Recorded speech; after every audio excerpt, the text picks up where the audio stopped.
আমি করছি কারণ আমার ওনারা শুধু ওরা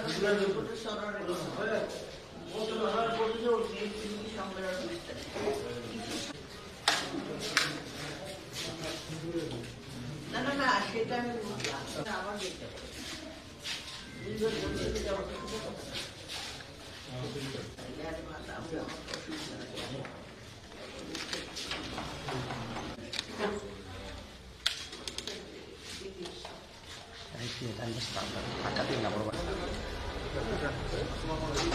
আমার ক্যামেরায় ঢুকবে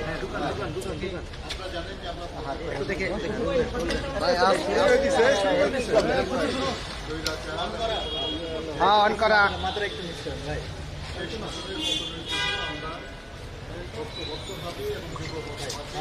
ভাই তুমি আমার পিছনে কেন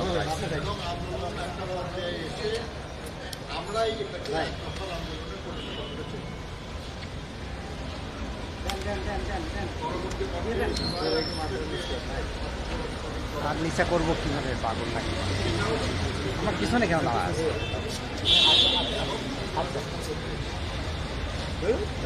কতক্ষণ আগে আইছি আমি তো মাত্রই বাইরে যাই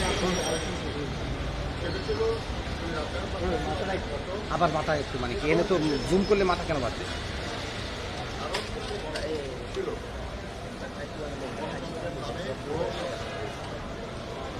সেই জন্য আমরা এই লড়াইটা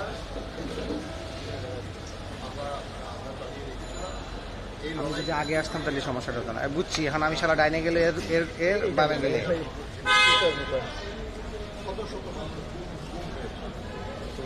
এত দূরে দাঁড়াইছে কাল লাইট জন্য তখন খুব বেশি ছিল আমরা এখানে যারা উপস্থিত দেখতেছেন সবার বিরুদ্ধে এখনো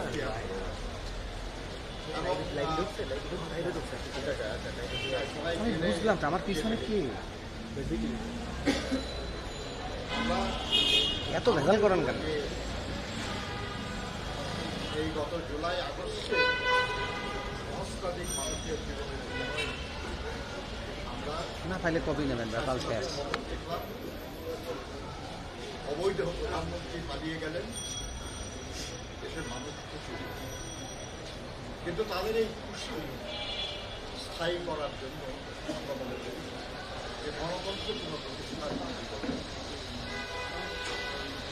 আর একটা নির্বাচিত সরকার গণতন্ত্র প্রতিষ্ঠা করা যায় আমরা জানি যে গণতন্ত্র প্রতিষ্ঠার জন্য যে নির্বাচন সেই নির্বাচন প্রক্রিয়া সেই নির্বাচনের প্রতিষ্ঠান সেই নির্বাচনের আইন কানুনও ধ্বংস করা হয়েছিল এখানে সংস্কার প্রয়োজন এই জন্য যেসব সংস্কার প্রয়োজন সেগুলি দ্রুত করে জনগণের দীর্ঘদিন ধরে যে ভোটের অধিকার থেকে বঞ্চিত সেই অধিকার তাদের ফিরিয়ে দেওয়া উচিত বলে আমরা মনে করি এবং আমরা মনে করি যে সংসদ নির্বাচনের মাধ্যমেই শুধু গণতন্ত্র পুনঃপ্রতিষ্ঠা সম্ভব আমরা এ ব্যাপারেও আলোচনা করেছি যে আজকে আমরা অনেকক্ষণ ধরে লেবার পার্টির সঙ্গে আমরা কথা বলেছি লেবার পার্টি আমাদের 20 দলীয় জোটের সঙ্গে ছিলেন এবং পরবর্তী পর্যায়ে 4 দলীয় জোটে ছিলেন 20 দলীয় জোটে ছিলেন যুগপৎ আন্দোলনেও ছিলেন তারা এবং আমাদের বিএনপির পক্ষ থেকে আমাদের স্থায়ী কমিটির সদস্য বেগম সেলিমা রহমান এবং ভাইস চেয়ারম্যান জনাব আব্দুল আল মিন্টু ছিলেন তো আমরা সেখানে দেশে বিদ্যমান অন্যান্য সমস্যা নিয়ে আলোচনা করেছি দ্রব্যমূল্য আইন শৃঙ্খলা পরিস্থিতি অন্যান্য প্রাতিষ্ঠানিক যেসব সমস্যা এগুলো নিয়ে আমরা কথা বলেছি এই ব্যাপারে আমাদের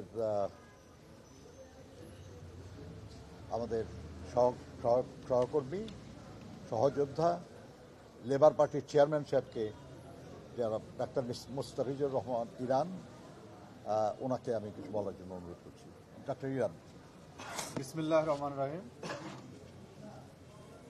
রহমানির রহিম আজকে বিএনপির লিয়াজো কমিটির সাথে বাংলাদেশ লেবার পার্টি নেতৃবৃন্দের বৈঠক হয়েছে বিএনপির সাথে আমাদের দীর্ঘ পথ চলা।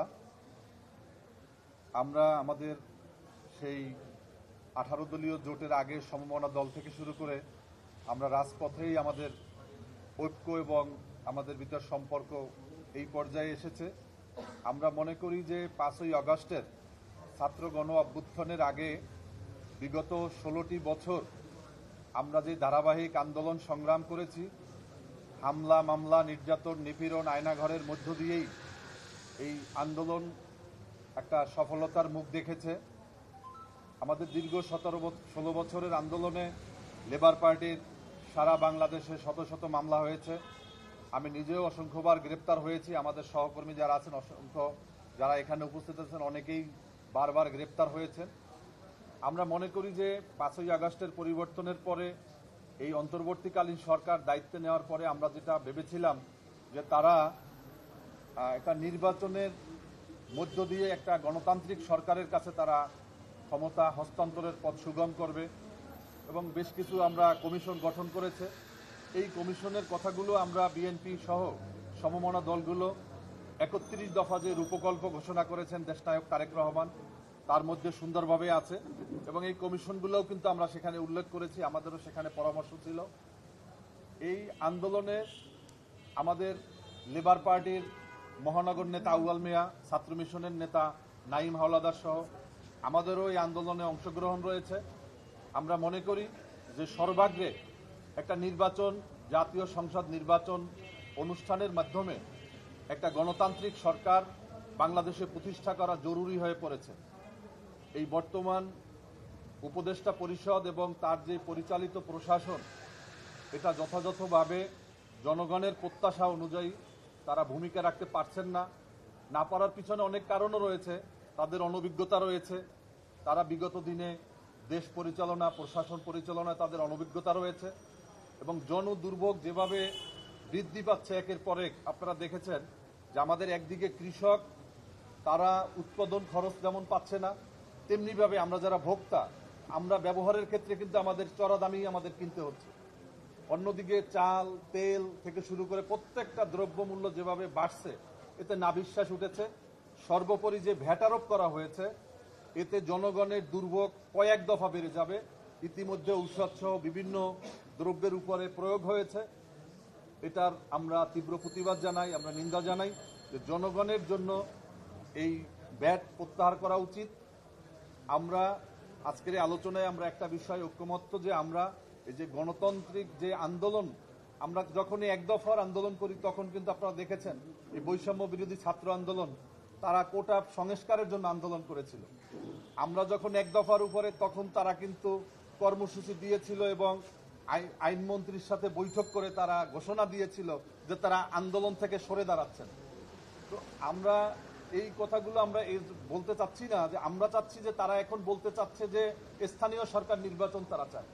এর আগে আমরা শুনেছি যে তারা ডাকসু নির্বাচন সহ শিক্ষা প্রতিষ্ঠানের নির্বাচন চায় এবং তারা এবং সরকার তাদের কাছে খুব কাছাকাছি অবস্থান করার কারণে জনমনে সন্দেহ সংশয় ক্রমশ দানা বাঁধছে। আমাদের অবস্থান পরিষ্কার, আমরা এদেশের মানুষের জন্য রাজনীতি করি, আন্দোলন সংগ্রামে আমাদের ভূমিকা ছিল। আমরা একটা সুষ্ঠু এবং গ্রহণযোগ্য নির্বাচনের জন্য সামান্য কিছু বা যতটুকু দরকার একটা সুষ্ঠু নির্বাচনের জন্য এই সংস্কারটুকু শেষ করে আমরা আশা করব যে আমাদের এই প্রধান উপদেষ্টা বলেছেন যে আগামী ডিসেম্বরের কথা, আমাদের প্রধান নির্বাচন কমিশনার বলেছেন যে আগামী 2রা মার্চ তিনি আমাদের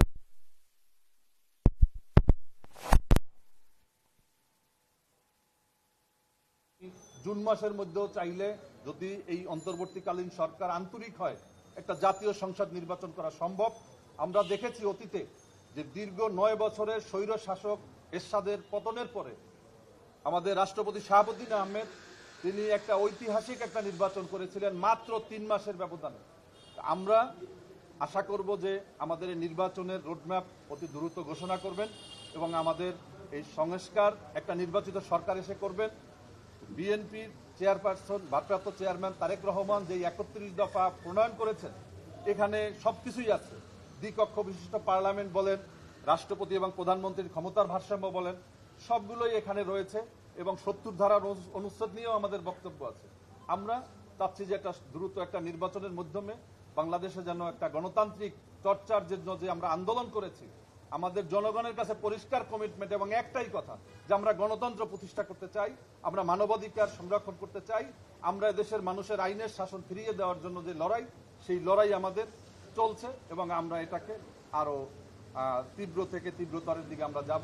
আমরা একটা নির্বাচনের দাবিতে আমরা আগামী দিনে আমাদের যার যার জায়গা থেকে আমরা বিভিন্ন কর্মসূচি গ্রহণ করব। আপনি জানেন যে জুন জুলাই আসলেই আমরা বাজেট ঘোষণার পরে দ্রব্যমূল্যের দাম আবারও এক দফা বেড়ে যায়।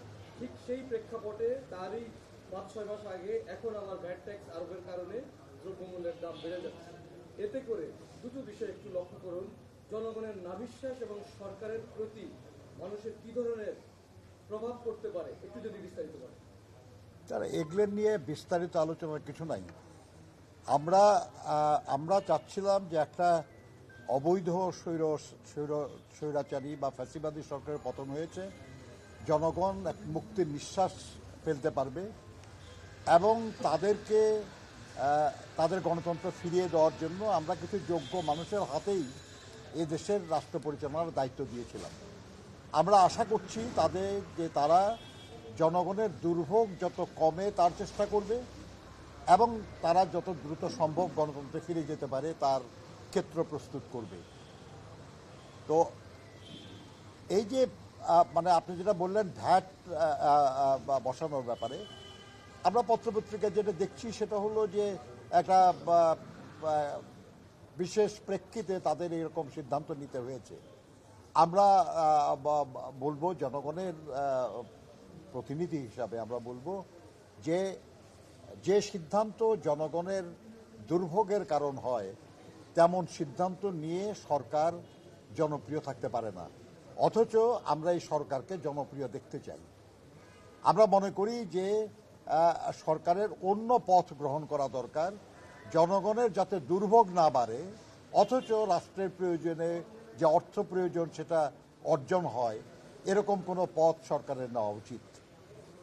আমরা এটাও মনে করি আর কি যে এই সরকার যদি জনপ্রিয়তা হারায় তাহলে পতিত ফ্যাসিবাদের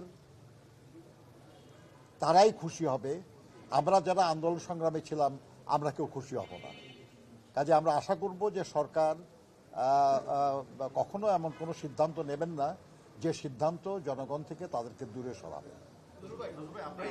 একটা প্রশ্ন, সেটা হচ্ছে ভারতীয় বিএসএফ আন্তর্জাতিক আইন লঙ্ঘন করে একের পর এক কারাগার বেড়া দিচ্ছে, এই বিষয়টা আপনারা কেউ দেখছেন? এই ব্যাপারে বহুবার আমরা বলেছি, নতুন করে বলার কিছু নাই, কারণ আমরা কখনো চাই না আর কি যে আমাদের নিকট প্রতিবেশীদের সঙ্গে আমাদের সম্পর্কের অবনতি হোক, কিন্তু আমরা কখনো এটা মানতে রাজি নই যে তারা এমন কিছু করুক যাতে বোঝা যায় আর কি যে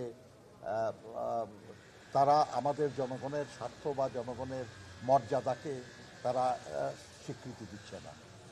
কাঁটাতারের বেড়া করতে পারেন তারা, এটা তাদের নিজেদের নিরাপত্তার জন্য তারা চিন্তা করতে পারেন, কিন্তু প্রশ্ন যেটা সেটা হলো সেই বেড়ায় ফেলানি ঝুলিয়া ঝুলে থাকবে, এটা গ্রহণযোগ্য না। আমরা মনে করি যে সীমান্তে যে কোনো গুরুত্বপূর্ণ ব্যবস্থা নেওয়ার আগে দুই প্রতিবেশী রাষ্ট্রের মধ্যে আলোচনা হওয়া দরকার এবং আলোচনা করে যেটা ভালো হয় উভয়ের কাছে গ্রহণযোগ্য সেটা হওয়া উচিত। আপনারা এর আগে বহুবার আন্দোলন করেছিলেন সরকারের বিরুদ্ধে, আকাশের বিরুদ্ধে অনেক জনগণের দাবি নিয়ে, ভ্যাট নিয়ে সরকার যে সিদ্ধান্ত নিয়েছে এর বিরুদ্ধে আমরা যুগপথে যারা আমরা ছিলাম একসাথে আমরা যুগপথ আন্দোলন যে আমরা করেছি, আপনারা খেয়াল করছেন আমরা তাদের সবার সঙ্গে মত বিনিময় করছি। এই মত বিনিময় শেষে ব্যাপারে আমরা আমাদের সিদ্ধান্ত জানাবো। আমরা আমাদের সিদ্ধান্ত জানাবো আপনাদেরকে, যাই হয় সিদ্ধান্ত, এখনো হয় নাই তো, আমরা মত বিনিময় করছি। ধন্যবাদ আপনাদের সবাইকে। আসসালামু আলাইকুম। ওকে, আল্লাহ হাফেজ।